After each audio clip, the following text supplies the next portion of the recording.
Hello viewers, আসসালামু আলাইকুম। Today Bangla নিউজে সবাইকে স্বাগত জানাই। আল্লামা শফি হত্যা মামলায় নাম আসা প্রসঙ্গে যা বললেন মামুনুল হক। চলতি বছরের 18 সেপ্টেম্বর রাজধানীর আসগর আলী হাসপাতালে চিকিৎসাধীন অবস্থায় ইন্তেকাল করেছেন হেফাজতে ইসলাম বাংলাদেশের সাবেক আমির আল্লামা শাহ আহমদ শফি।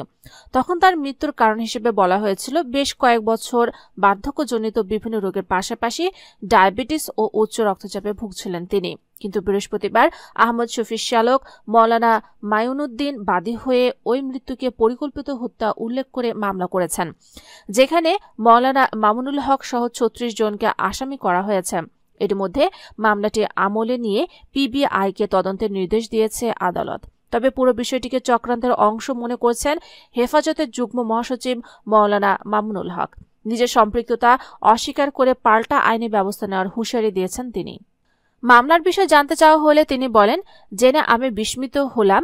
একটি হত্যা মামলা করা হয়েছে, যেখানে 36 জনের নামের মামলা করা হয়েছে, সেখানে আমার নামটি উল্লেখ করা হয়েছে, অথচ আল্লামা আহমদ শফির মৃত্যুর পূর্বকার সকল পরিস্থিতিতে আমি তার কাছাকাছি ছিলাম না। কেন তারা এই ঘটনাটি ঘটালো? আমার নাম সেখানে অন্তর্ভুক্ত করার মাধ্যমে তাদের আসল উদ্দেশ্যটি এখানে স্পষ্ট হয়ে যায়। তারা আসলে আমাদের ঘায়েল করতে চায়। তার মৃত্যুর পরে তাকে কেন্দ্র করে পুঁজি করে তাদের স্বার্থের এই খেলা এ দেশের ধর্মপ্রাণ মুসলমানরা বরদাস্ত করবে না।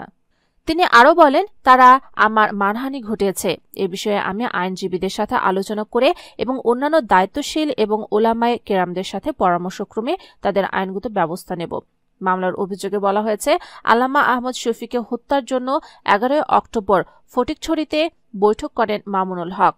এরপর 17 অক্টোবর হাটহাজারী মাদ্রাসায় ঢুকে আল্লামা শফিকে চরমভাবে মানসিক নির্যাতন করা হয়। এমনকি অসুস্থ আহমদ শফিকে চিকিৎসার জন্য মাদ্রাসা থেকে বের করে আনার সময় অ্যাম্বুলেন্স আটকে দিয়ে তার মৃত্যু ত্বরান্বিত করা হয়েছে বলে অভিযোগ আনা হয়েছে। গত 18 অক্টোবর ঢাকায় চিকিৎসাধীন অবস্থায় মারা যান হেফাজতে ইসলামের আমির আল্লামা আহমদ শফি।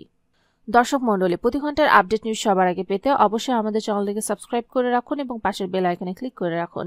এতে করে প্রতি ঘন্টার আপডেট নিউজ আপনি পেয়ে যাবেন সবার আগে। ধন্যবাদ।